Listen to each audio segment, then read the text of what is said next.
Election commission সেটা 31শে December 2025 আমাদের এই পার্টিটা রেজিস্ট্রেশন করে দিয়েছিলেন। তারপরে এই যে বাঁশি চিহ্ন, হুইসেল চিহ্ন, এটার জন্য আলাদা একটা ইলেকশন কমিশনের ফর্মুলা আছে, নর্মস আছে। 15টা লোগো চয়েস করতে হয়। 15টা, আমরা 15টা লোগো চয়েস করেছিলাম। তার মধ্যে এটা ছিল 4 নম্বরে। 1 নম্বরে ছিল হেলিকপ্টার, 2 নম্বরে ছিল অটো গাড়ি, যেটা গ্রামগঞ্জে অটো সার্ভিস দেয় সেই অটো।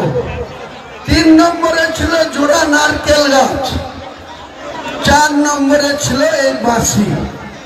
ইলেকশন কমিশন বিভিন্ন তাদের নর্মসকে ফলো করে আগে কে হেলিকপ্টার চেয়েছে, আমি কবে চেয়েছি, তারপরে অন্য যে লোক 2 নম্বরে। যাক, শেষমেশ মহান আল্লাহ রাজি ছিল, তাই একদম বাচ্চা থেকে বয়স্ক এই বাঁশি, কেউ বলবে না যে আমি বাঁশি কি জিনিসটা চিনি না। সবাই আমাকে বলছে বাঁশি দেন, বাঁশি দেন, বাঁশি দেন।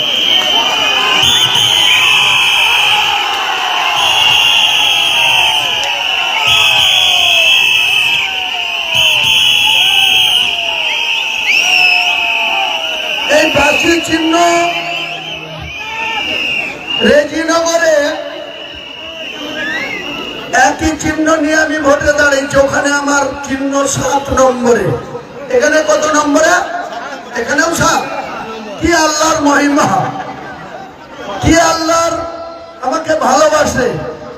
70 রেজিনগরেও 7, 9টা বিধানসভা কেন্দ্রেও আমার সিরিয়াল বা আমার লোগো, যেখানে বোতাম টিপবেন 7 নম্বর। তাহলে 2টো বিধানসভাতে ইনশাল্লাহ 1 লাখ করে ভোটে জিতবো তো।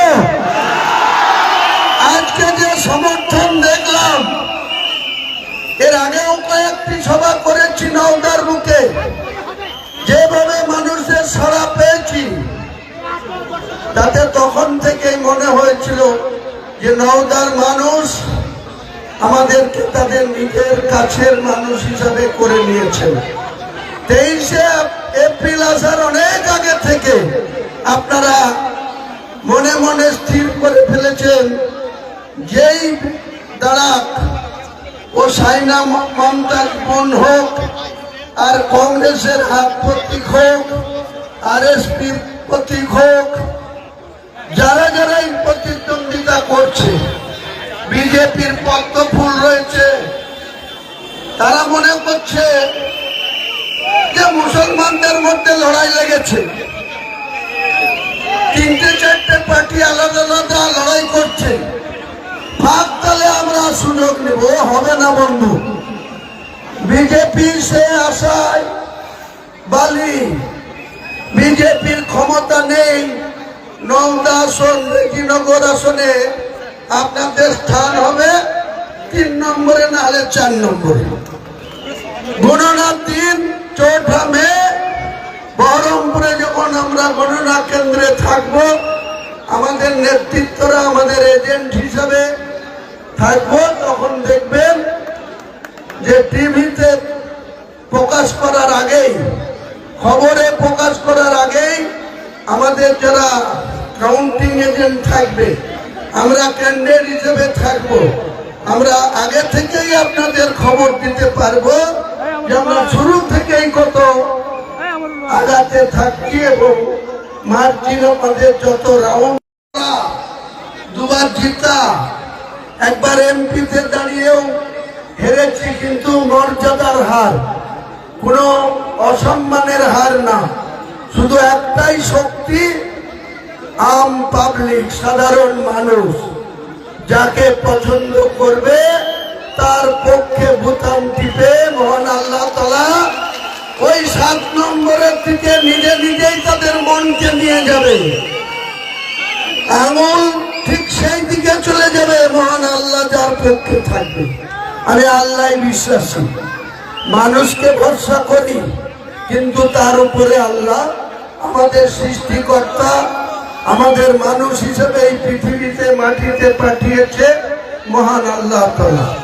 সেই আল্লাহ তাআলা কপাল বলে বা অদৃষ্ট বলে, ভাগ্যলিপি বলে, যা লিখেছে তাই হবে।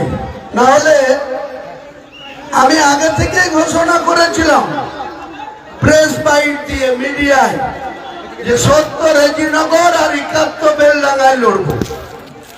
বেলডাঙ্গাতে আমার নাম নেই, 11টা জিপিতেই লেখা হয়ে গেছিল, টাউনটায় পরে লিখবো এই ভেবেছিলাম। বেলডাঙ্গা বিধানসভায় 11টা জিপি আর বেলডাঙ্গা মিউনিসিপ্যালিটি নিয়ে বিধানসভা। আমাদের নওদাতে কোনো মিউনিসিপ্যালিটি নেই, রেজিনগরেও কোনো পৌরসভা নেই। যাই হোক, ভাগ্য টেনে নিয়ে আসলো আমাদের সাইফুল ভাই সহ একদিন মিটিং করতে আসলাম। ঠিক মিটিং করার পরে যখন বাড়ি যাব তখন টিপটাপ করে বৃষ্টি পড়তে লাগলো, পানি পড়তে লাগলো। তারপরে একজনের বাড়িতে খাওয়াতে নিয়ে গেল। খাওয়া দাওয়া ছাড়ার পর এদের যে মনের ভেতরে একটা পরিকল্পনা ছিল সত্যি আমি জানতাম না। খাওয়া দাওয়ার পরে রাত্রি 9:15 তখন সাইফুল সহ ওর টিমের লোকরা আমাকে ধরেছে। কি হলো ভাই? বলো আপনাকে নওদায় ভোটে দাঁড়াতে হবে। আলাম 3 জায়গায় তো ভাই ভোটে দাঁড়ানো যায় না, 2-এর বেশি মনোনয়ন অ্যাকসেপ্টেবল নয়। কি করে দাঁড়াবো? আমি তো বেলডাঙ্গা রেজিনগর। বললো না, নওদায় দাঁড়াতে হবে। সাইফুল আমাকে জোর দিয়ে বললো, আরো আগেই প্ল্যান করে ওর টিমের লোকদেরকে সাজিয়ে রেখেছে। তারা বলছে না, আপনাকে দাঁড়াতে হবে। এই আমাদের যুব সভাপতি সহ যারা যারা সেখানে উপস্থিত ছিল সবাই। এটা আমি মনে করি মহান আল্লাহ তাআলা কপালে কার কখন লিখে, কোথায় মরবে, কোথায় মাটি হবে, কোথায় জন্ম হবে, কোথায় মৃত্যু হবে, এগুলা মহান আল্লাহ তাআলার অসীম ক্ষমতা। তাই আমি কল্পনাও করিনি। আমার মনে মনে একটা বাসনা ছিল যে নওদার মানুষের কাছে ভোট চাওয়ার সুযোগ পাবো। সেটা কোথায়? বহরমপুর লোকসভায়। বহরমপুর লোকসভায় যখন ভোটে দাঁড়াবো তখন নিশ্চয় নওদা, রেজিনগর, বেলডাঙ্গা, বহরমপুর, ভরতপুর, বড়ুয়া